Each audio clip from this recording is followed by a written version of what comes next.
now 32 years. It's my 32nd year, not in the same place. And as part of that career, I actually worked for the New York State Education Department for a while and did 11 superintendent searches in that role, but not using this particular methodology. But I have a lot of experience with matching up school boards and superintendent candidates. So that's the piece that I bring to the process. And I'm just happy to be here. We've had 2 great days. John? This is our 10th of 10 groups that we met with, and we've got lots of feedback. But let me tell you about myself and why I'm doing this search with Barney. I was a kindergarten through 12th grade principal for 5 years, followed by being a superintendent of schools for 23 years. And then I retired, and I'm now working for the last 7 years as a professor of educational leadership at Virginia Tech. Sometimes I go to Washington, D.C. and teach classes. Sometimes I teach classes online. But anyway, collectively, between Marty and I, we have 61 years of experience as a superintendent. So we understand what the work of the superintendent is. But perhaps more importantly, we met with the Board of School Committee on March 7th, and we asked them what qualities they want in their new superintendent. And we talked about that for probably an hour or better, and then they came to a consensus about what they wanted. We wrote then a position description, which is now advertised throughout the nation, to look for a person with those qualities: longevity, great communicator, financial acumen, etc. And so now we're in the process of getting candidates. What we're going to do with this information is we've, again, done this with 10 different groups, and we'll compile it into an executive summary, number one. And number two, we'll put all of these exact comments that you say on the Manchester, or the McPherson and Jacobson website, probably later this week. And likewise, I'm going to send them to Angela at the district office to put on the Manchester School District website. So everybody will see that their input has been recorded. But the real benefit of this is candidates who are considering this position can look at all these comments and know exactly what people think of the community, of the school system, what challenges they will face, and what attributes we are looking for in the next superintendent. So the application deadline is April 18th. Marty and I will then screen candidates against that criteria that the Board of School Committee has identified and against these criteria that you are identifying. So it's all part of a pretty comprehensive process to help us find a candidate who's the right fit. There are actually 3 finalists we're looking for who are the right fit for this position. And I'll just add that for your neighbors, your friends who couldn't make it to one of these forums, tomorrow the survey, these questions, are going up on the school district website. There'll be a link. You can open the link and take the survey for 2 weeks. So for the next 2 weeks, they can give us the same feedback that you folks are going to be giving us this evening. Marty, can I ask, how is the community going to know that that's on the website? Well, I believe Angela has put that on the district website and somehow advertised it. And you're a local reporter, right? Would you put that in your article? From March 20th to April 3rd, the survey asking these 4 questions will be on the Manchester website. Great. Thank you. I can guarantee that a couple of UTOs that we know of will put them on. We'll put on our website. That's good. So that's what we're doing this evening.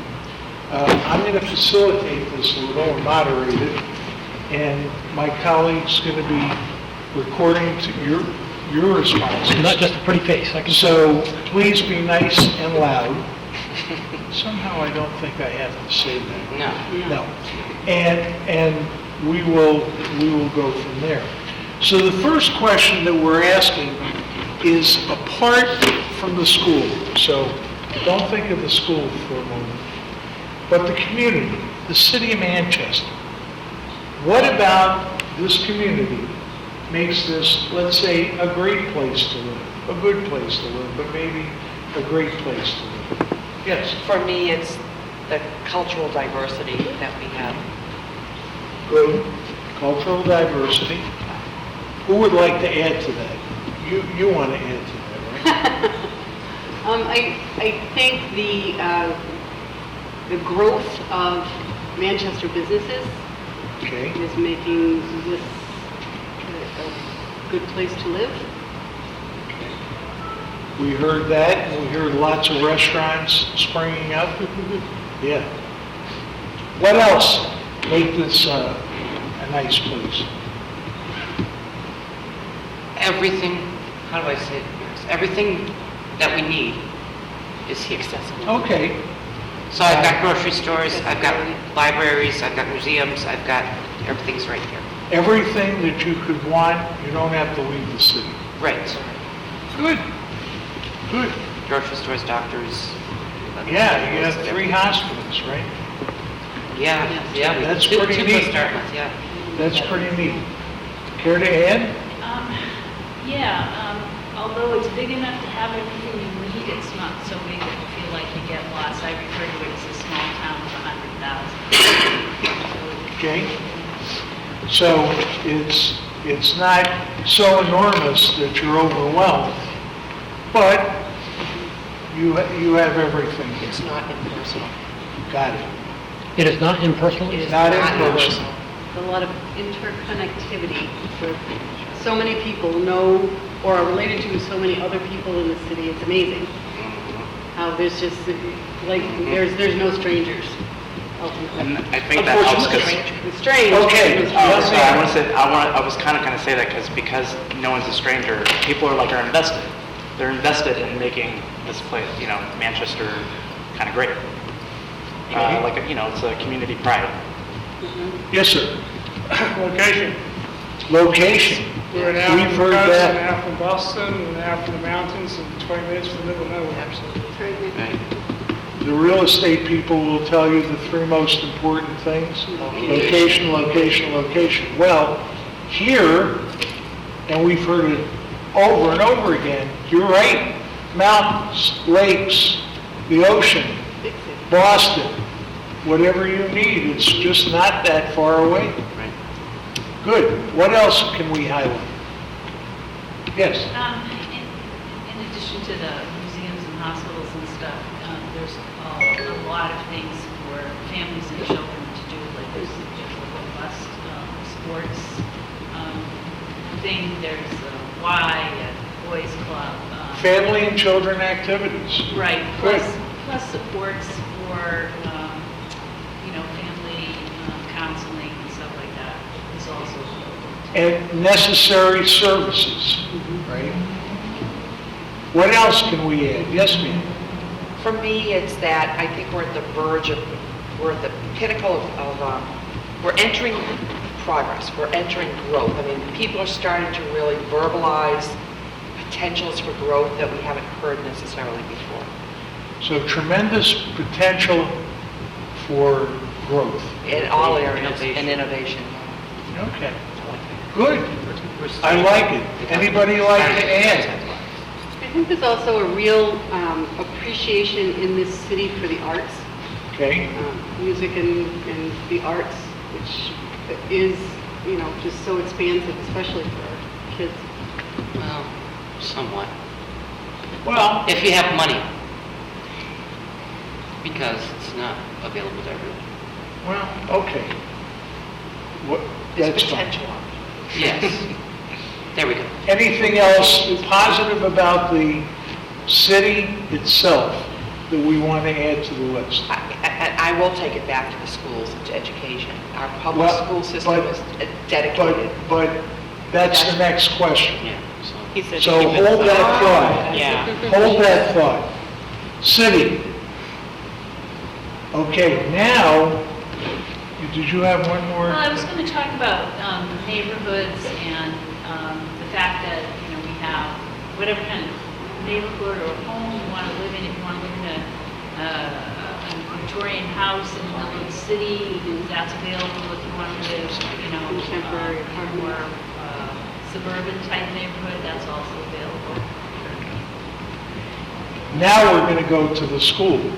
So the second question is, what about the school makes it that right? a great place to have your kids educated and be here? So we'll I've start been in the schools almost 40 years, and there is a huge pool of longevity of people who will stay in education, public education system, and are dedicated to the students that we have. What else about the school would you like to have us tell candidates as to why, hey, this is a pretty good place to be? Well, my two kids went to school here, one of them just graduated last year, they got a good education. Okay?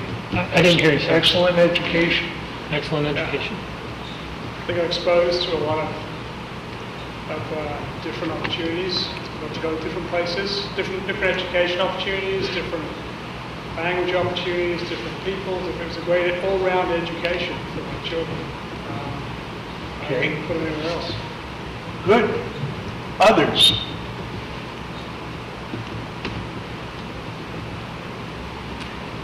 It's big enough that you can offer a lot. You know, high schools are large enough. It's big enough for what you said? That you can offer a lot of programs. You can, yeah, you can offer a lot. Anything else we want to tack on there? Yes. There are some very active PTOs or PTA groups. Not everywhere yet, but some. Okay.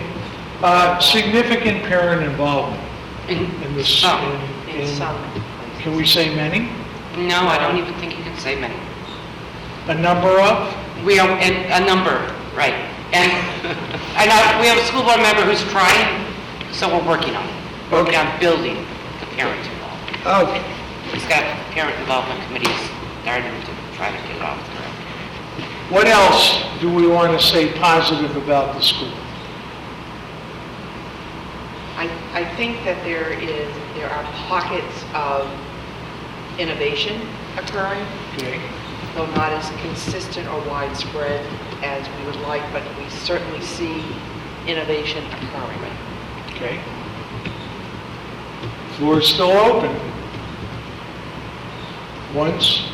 Yes. Yeah, I think the diversity in the schools that tend to bring people together from different backgrounds, and I think that had some real value for my kids. So you're talking about the student body, a Yeah. diverse student body. Yes. Is that accurate? I have to do Whatever. I have to do an appendix because this is the second time that cultural diversity has been brought up. And I'm pretty sure I'm probably the only minority in here. I totally disagree with that. So I understand their point of view where they see that, but I don't see it. In the student body? Student body within the population as a whole, it's just, there's not. Well, and we're not here to argue back and No, forth. I'm just putting that out there because that just seems to be like something that people want to project out there. But if you're having people coming in from outside of New Hampshire, when they get here, they're going to say, I thought you said it was diverse. And they're going to look around, they're going to say, what? I'm sorry. I mean, you come on now. You were up in New York. Right. Okay, I mean, come on.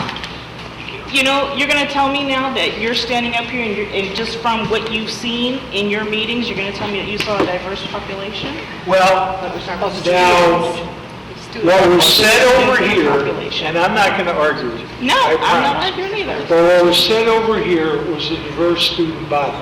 Okay, And the statistics that I saw say that somewhere between 40 and 45% of our students are minority.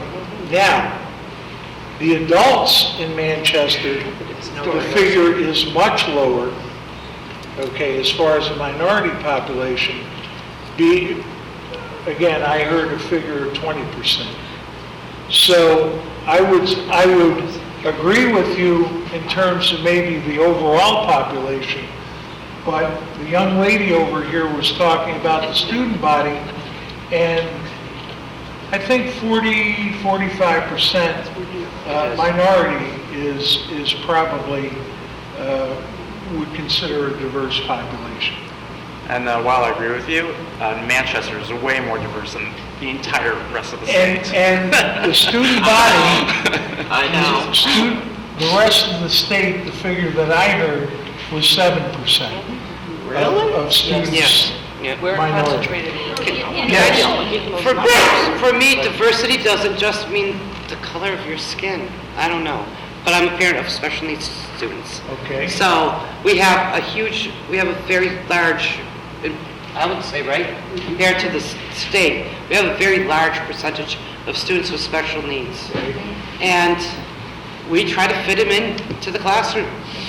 So, they're there. So I'll add a positive. We have a huge array of support programs for students in special education. Okay, that's good. You said of sports programs? No, I didn't hear support you. programs Support. for Okay, I'm students sorry. with I didn't hear you. disabilities. Support programs We for have everything we students have. No. with disabilities. Okay. I will tell you one thing that we do right in this district universally. We've got the most kick-ass music program in the state. We do. We have. We do. We really do. And I don't know how, we have We won't put it in. I was gonna say, can you find a nice way to put that? Yes. Well, I think I'll leave it as is. That's kind of a nice, Okay, then. Mrs. Bernard gets posted. I do weed out We don't know- profanity, but that's not quite profanity. But That's, that's what I felt, for some of my children, even my special needs children, that's what got them to school. So tell me about music. Band, Band, chorus, orchestra, okay? In all varieties. yes, and we're starting, some of our schools have better drama clubs than others, but we're bringing in drama clubs. Okay. So musical theater, we really are really good at music. And many of those even branch off into jazz band and Yes, select choir. yes. and- Excellent. So they're Perfect. award-winning. Yes. That's what we're looking Yes. for. Other positives, After-school programming after-school programming, is pretty diverse. robust, There's a good one right now. okay? Anything else? Once, Yeah.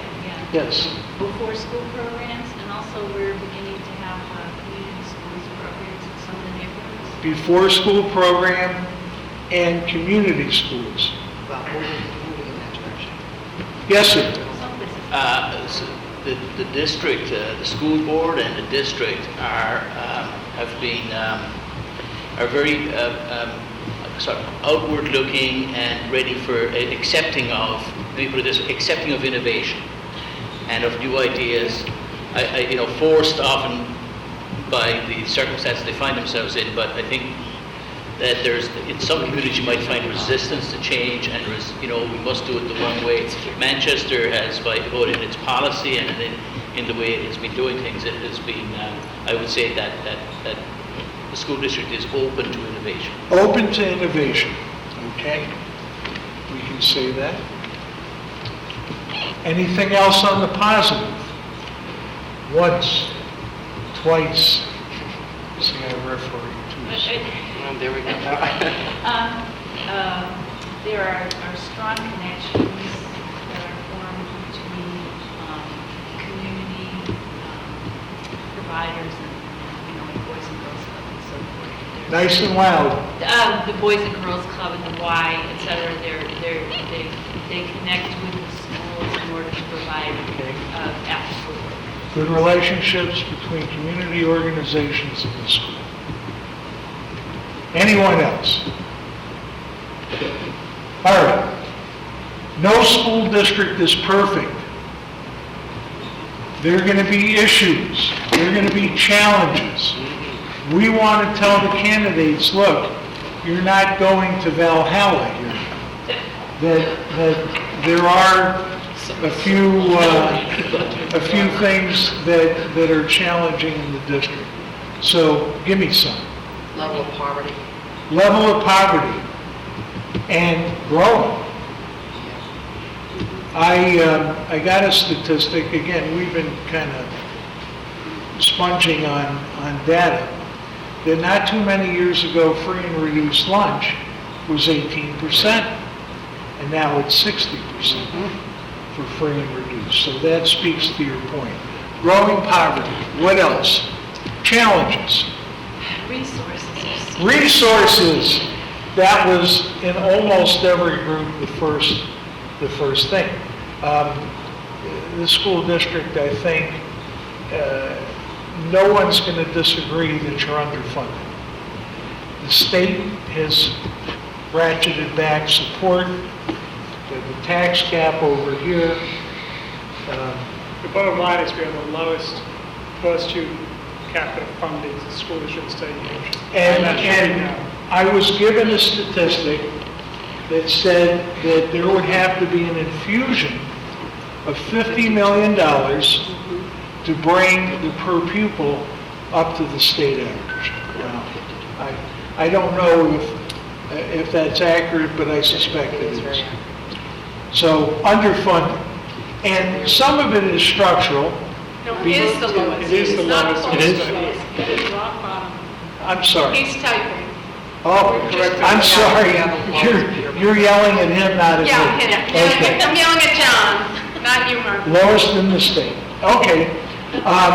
It's kind of an interesting arrangement because I didn't know this stuff before I came here yesterday, but I'm learning about the tax cap, the need, what's necessary to override that, and all of that good stuff. So, we are fourth from the bottom of the state test scores. Okay? Which test scores? The state standardized test scores. What subject? Language arts. Yep. Well, That's what we assess it. just- That's what we assess it. State level. Language arts and Math, math. the two that we assess. Fourth from the bottom. Yep. Again, we're not researching all of this on the spot. We're going to take you at what you're saying. You have some other ones. Well, no, I'm just saying that because when we originally, like when Manchester Proud was started and everything, they said because people didn't want to move to our schools. So I went to Realtor.com, Zillow.com, and Trulia.com. They all use the Great Schools rating. I went to greatschools.org, looked at their rating. 46% of it is college readiness, which includes test scores. 29% is straight test scores. Equity overview, 17%. That's test scores of the disadvantaged students. And so, test scores, test scores, test scores. Well, I'm going to say this, and again, I don't dispute anything. I look at the grade schools rating too, for my district and districts around me. And that data is very, very suspect. I finally found out how to correct the grade schools database because they had me confused with two schools that were an hour and a half away from mine. And they had those schools listed in my district. And I said, yo, folks, but, okay. That's what someone sees when they're on the internet That's looking right. for real estate. I accept it as So what that's it what we've is. got to fix. Perception, yes, yes, sir. So allied to the previous point about the lowest per capita spending in the state, we've got the highest pupil-teacher ratio in the state. That's the bad end of that argument. We've got the highest number of kids per teacher. Kids per teacher. Right. Got it. Highest number of kids per teacher. We have a lack of. Not again, sir, who's writing, it's not a high student. I want to be, it's absolute, right? It is out of 100. Highest So 200 student- school districts, we are singularly the school district with the largest number of students per teacher. So he's looking for, no, he's looking for an EST. Right, and you can find that on the state DOE website. Sure. Lack of curriculum. Oh, yes. Okay, lack of curriculum. Is that correct? Thank you. physical curriculum, like textbooks.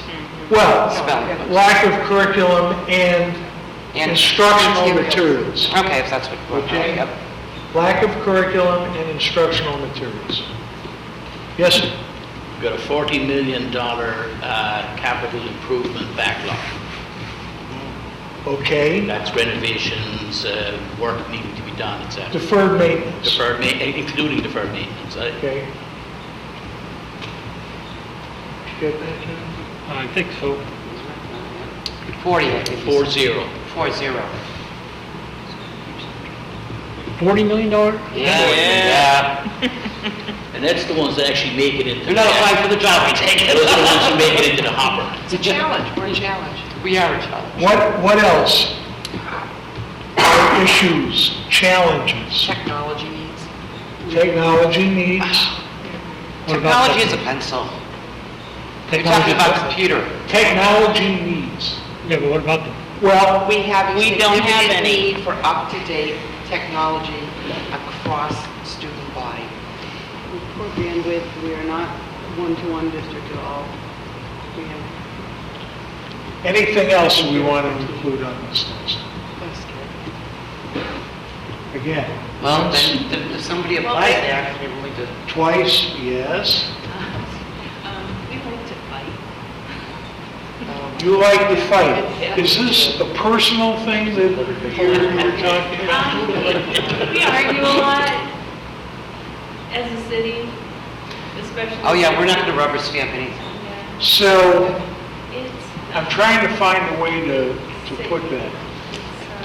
What they need to know is that they're going to need to be politically savvy to survive. Politically, to well, survive in that, the city. we're getting to the characteristics in a minute, so hold that thought. You're always jumping ahead of me. I do, I know it's a bad habit. So, There's a lot of conflict. lot of conflict, and we'll leave it at that. It covers a multitude. Yeah, multitude of things. Anything else? We're going once, So is there an official reason why the current superintendent's leaving? Because if I was going to be superintendent, I want to know why the previous one's leaving. we don't get into that. First of all, it's none of our business.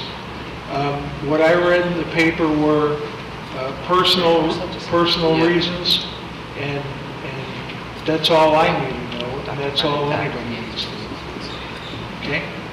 I would suggest, not prolonging it, but I think it would be good for people to know, but it doesn't have to be known for this exercise, but I'm sure the incoming superintendent will want to know. I would. Well, I think that's an issue for the Board of School Committee. Right, yeah, right. Because, it'd be worthwhile to understand the reasons why superintendents leave, so that that issue can be flipped around and help create conditions for superintendents to stay. So if are you the guys interviewing the people? We will do some preliminary interviewing. Yep. Ultimately, it'll be the Board of School Committee. Their search committee, the search subcommittee, will have a role in this yet. So is the fact that this will be like superintendent number 8 over the past 30 years, is that going to If anybody is worthwhile as a candidate, I would research that. I mean, I found that out, and it was a matter of a couple of keystrokes. Is that abnormal, or is that a normal? Some earlier groups, Well, let me say this to you. Depends on who you talk to. Now, I've heard, well, the average is 3.5 years. Well, not necessarily. Now, I will tell you this. In urban school districts, the length of time people remain is significantly less Yep. than rural school Stress. districts. Well, a whole bunch of things, but that's a fact, all right? So, yeah.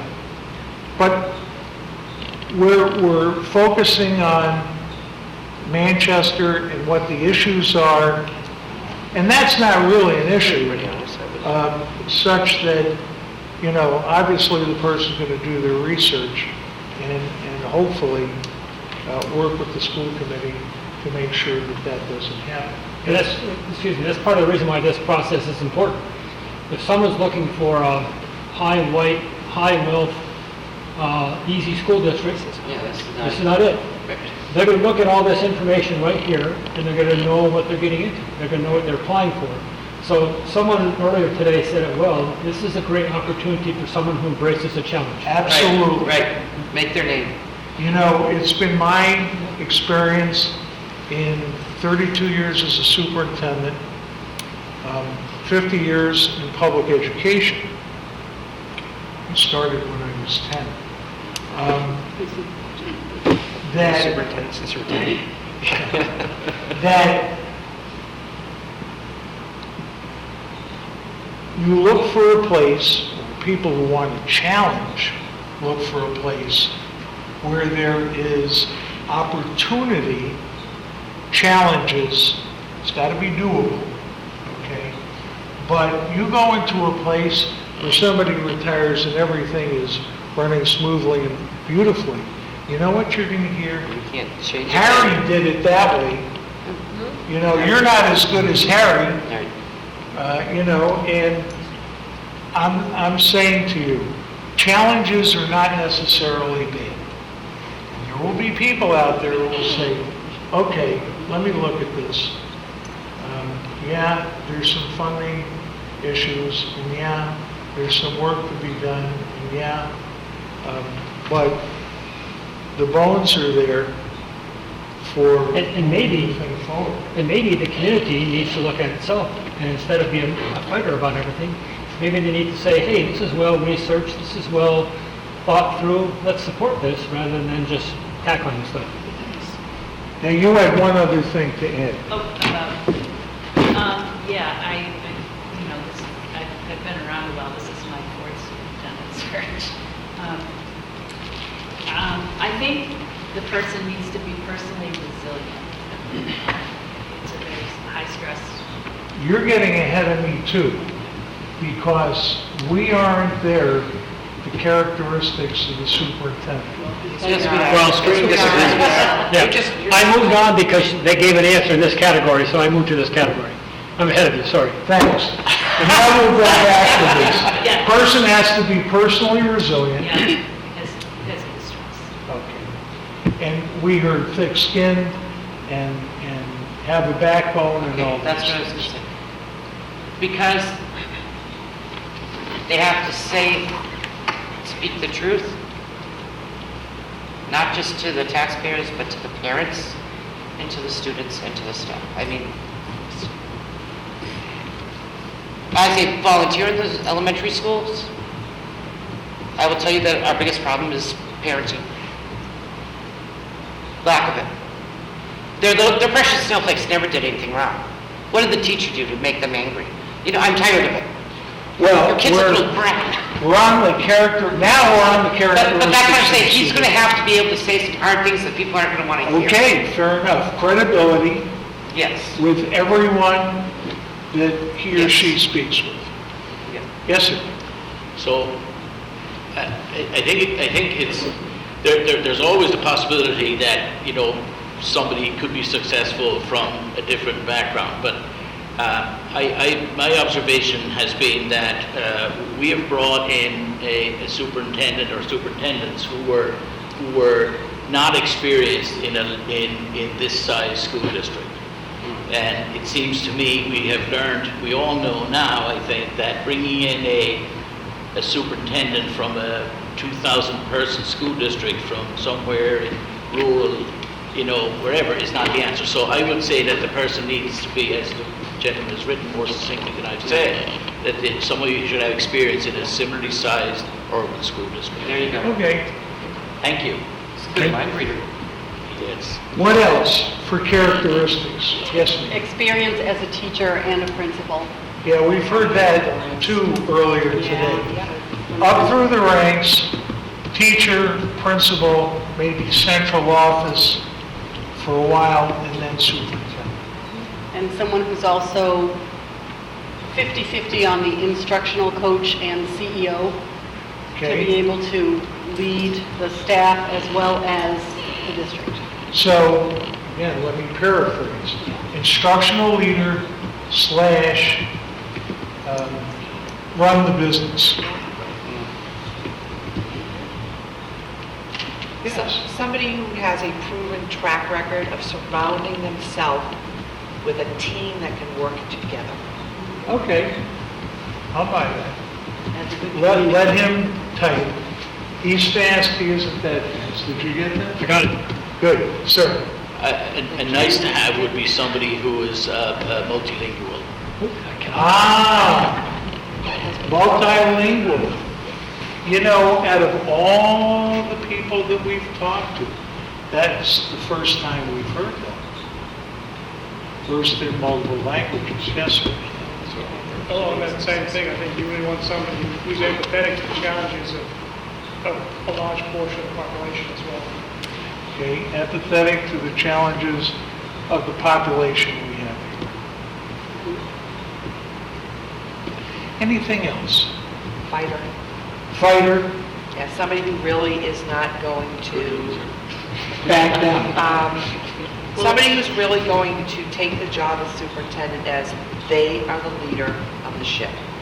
And they are going to be able to fight against and stand against micromanagement and people that, from all different factions, that think that they have a better idea. I think, you know, to encourage ideas is great, but the decision has to be made by someone. Okay. Anything else? I think the person needs to be relational. They need to be able to build strong relationships. Build strong relationships. Yeah. That's a good communicator. Communicator. Approachable. Approachable. Yeah, it's not an us against them attitude, this person. Approachable's a good word. Anything else we want to put on the list? And you can't say faster than a speeding bullet. That doesn't go in the Well, book. actually, that was what I was going to say. I think whoever comes in has a really narrow window of opportunity, so I think you need someone who really does have the strength of their convictions, someone who's going to be able to kind of hit the ground running and say, okay, these are the things that we need to do in order to, get things started. Fast started. Not that I think they should just do things without getting Right, input, but- but they, Don't take a year to get the lay of the land. Yes, sir. I'm not really sure how to articulate it exactly, but I think we're looking for somebody too who's going to assess the situation and only make those changes that are necessary rather than just somebody coming in. Sometimes new leaders come into situations, bring their own team in, change everything. I think we've been on a pretty good path. It's a very unfortunate the current superintendent's leaving, but he had set a lot of good direction for this district. And so we don't want necessarily somebody coming in who's just going to just throw the baby out with the bathwater just because they're new. Keep what works, change what doesn't. And take time to assess. that's exactly the opposite of what I Yeah, said. I don't know that. Is that correct? No? I couldn't articulate it well. That seems too simplistic, but it's not. I can't quite hear you. Yeah, I think that's a little too simplistic, but I didn't say anything better. Keep in mind legacy work. Well, there's a lot of plans that are in place, that execution of existing plans, and follow through with what's already been set up, rather than just saying, well, I'm new, so we're not going to do Know your this. history. Know your history. Know what's been done. Is that more accurate? Yeah, that's better. Thank you. Sir, Perhaps this is too simplistic, but I'm again thinking about previous superintendents and the ability to say no. If I was talking to the lady or gentleman who's about to take this job, I would say, you've got to learn, you can't say yes to everybody. It'll get you in all kinds of problems. The requests will be, the amount of requests and whatever will be larger than your capacity to respond to them. So don't, people end up working 23-hour days trying to do everything that all the constituent bodies would like them to do. So sir, I love that. So as a leadership trait, I would submit you want someone with candid objectivity. okay, candid objectivity. You want them to be able to, there's no right or wrong answer, there's just factual and truthful answers going forward. And to this gentleman's question and statement, we've had previous superintendents that were not willing to say what was going on and would not talk about the details. The current superintendent has done that. We need someone coming forward who's going to tell it like it is. The previous group used the term confront the brutal facts from the book Good to Great. That's a good term. Transparency. I have an odd one. I want somebody with an incomplete vision. I don't want a superintendent coming in the door who hasn't come up through the ranks in Manchester, that's how it goes, and come in and say, this is what we're going to do. I want them to have an incomplete vision so that all the parties can be a part of completing the vision and moving it forward. It's an interesting. Or maybe like flexibility or being able to adapt, right? Be able to, don't be so strong. This is this is where we're going. It's where like you adapt with given new inputs. You know, like I said, I've seen this before, and I think one of the mistakes that we always make is we think, well, if we only hired the right person, then everything would be perfect. And that person doesn't exist. I mean, we have a lot of work to do as a community. Right. So I think having a person who comes in and recognizes that they really need to build support for public education in the community, and also, you know, work with people in the system to, you know, to raise them up and put them in a position where they'll be able to keep going. Because what happens is, you know, we'll come in, we'll do this thing, we'll have all these great plans, and then there's a new superintendent and everything goes out the window. Well, we don't, and by the way, stability is very important to the school committee because we had them pare down to the 5 most important characteristics that they wanted to see, and someone willing to stay for at least 5 years was one of those 5. So you need to know that that's on their minds. Look at how I phrased that. Maybe they offer them a contract for that long, they'd stay that long. Well, that's, I'm not getting into that debate. We're identifying characteristics. But it's that point, your point is consistent with my point of creating conditions that cause someone to stay and be successful rather than creating conditions that cause someone to leave without bringing the success that's wanted. And so Anything we have to think else? about that. Anything else in terms of characteristics? Someone who can hear no and then know how to move from there. Okay, that's fair. Someone who, when they're given the answer no, can move on. Good. I And like can it. pivot and can readjust from hearing that. Say that last part again? Can pivot. Can pivot and readjust after hearing that. We got a pretty good list. Anybody else have something that's a little different? A lifelong learner, Lifelong learner. as an example for Absolutely. Model the behavior you want other people to emulate. Okay? Okay? Okay. I really, on behalf of the school committee, the firm that we represent, I'd like to thank you for taking the time to come out here. This has been a very engaging conversation and you've been very helpful to the process. And Mark, did you again, already mention about this going online and that yes, people can have a... I did, but I'm going to mention it again. Okay, thank you. Tomorrow, this goes on the school district website. It's a link, the same